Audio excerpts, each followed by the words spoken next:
దేవుడిని ఏ రూపంలో పూజించినా మనం పూజించిన రూపంలోనే దేవుడు మనల్ని కరుణిస్తాడని పురాణాలు చెబుతున్నాయి. అయితే ఇన్ని కోట్ల జనాభా ఉన్న ఈ ప్రపంచంలో ముఖ్యంగా 3 మతాలు, ఆ 3 మతాలకి 3 అతి పవిత్రమైన గ్రంథాలు అనేవి ఉన్నాయి. ఒక్కో మతం వారు ఒక్కో దేవుడిని ఆరాధిస్తున్నారు. మరి అందులో ఇస్లాం మతం ఎలా పుట్టింది, ముస్లింల ఆచారాలు ఏంటనేది మనం ఇప్పుడు తెలుసుకుందాం.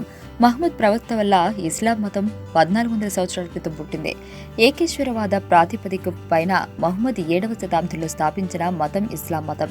క్రైస్తవం తర్వాత ఇస్లాం మతం 2వ అతిపెద్ద మతం అని చెబుతారు. వీరు అల్లాహ్ని తమ దైవంగా భావిస్తారు. అల్లాహ్ అనేది అరబీ భాష పదం. ఇది అల్ మరియు ఇలాహ్ అనే 2 పదాలు కలిపి ఉంటుంది. మనిషి తన చుట్టుప్రక్కల ఉన్న వస్తువులను కేవలం దేవుని సృష్టిగా మాత్రమే చూడాలని ఇస్లాం ధర్మం చెబుతుంది.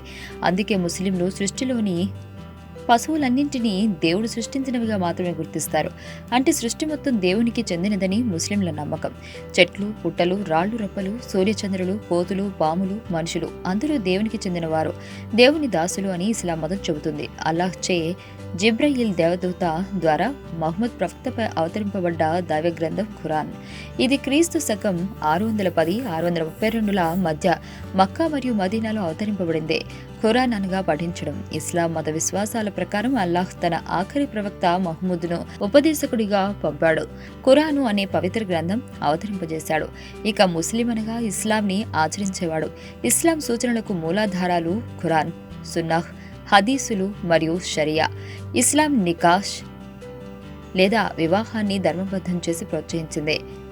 సాధారణంగా పిల్లలు పుట్టిన నెల సమయంలో వారికి ధార్మిక పురుషుల పేర్లు, ప్రకృతికి సంబంధమైన పేర్లు, సాహితీ సంబంధమైన పేర్లను పెడుతుంటారు. మగవారికైతే అల్లాహ్ యొక్క విశేష నామాలైన రహీం, రెహమాన్, సత్తార్, కరీం వంటి పేర్లు పెడతారు. ఇంకా ప్రవక్తల పేర్లు అంటే మొహమ్మద్, ఇబ్రహీం, అలీ, అహ్మద్ వంటి పేర్లను పెడుతుంటారు.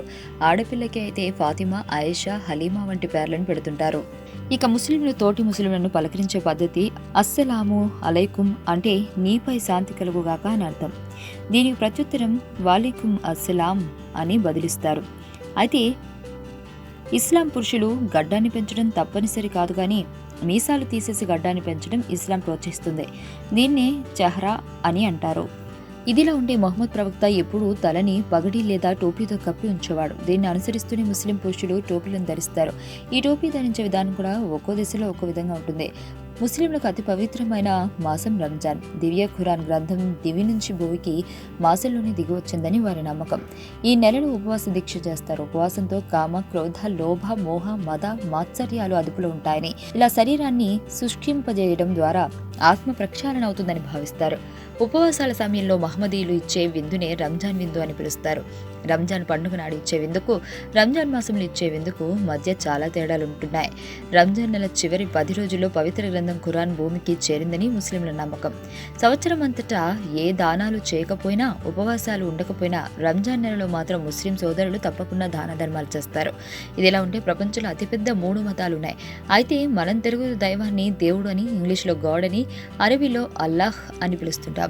ఇలా ఒక్కో భాషలో ఒక్కో రకంగా దేవుడిని పిలుస్తున్నట్లే ఒక్కో మతంలో ఒక్కో విధంగా దేవుడిని ఆరాధిస్తున్నాం. దైవం మనిషిని సృష్టిస్తే ఆ మనిషి మతాన్ని సృష్టించుకున్నాడు. అంతేగాని విశ్వమంతటికి నిజమైన దేవుడు ఒక్కడే. అంతుచిక్కని రహస్యాలు, మరెన్నో మనకి తెలియని పురాతన కట్టడాలు, వాటి వెనక దాగిన నిజాలు, పూర్వీకుల ఆచారాలు, మరెన్నో మూఢ విశ్వాసాలు, ఇలా కాలగర్భంలో కలిసిపోతున్న రహస్యాల కొరకు సబ్స్క్రైబ్ చేయండి రహస్యవాణి ఛానల్.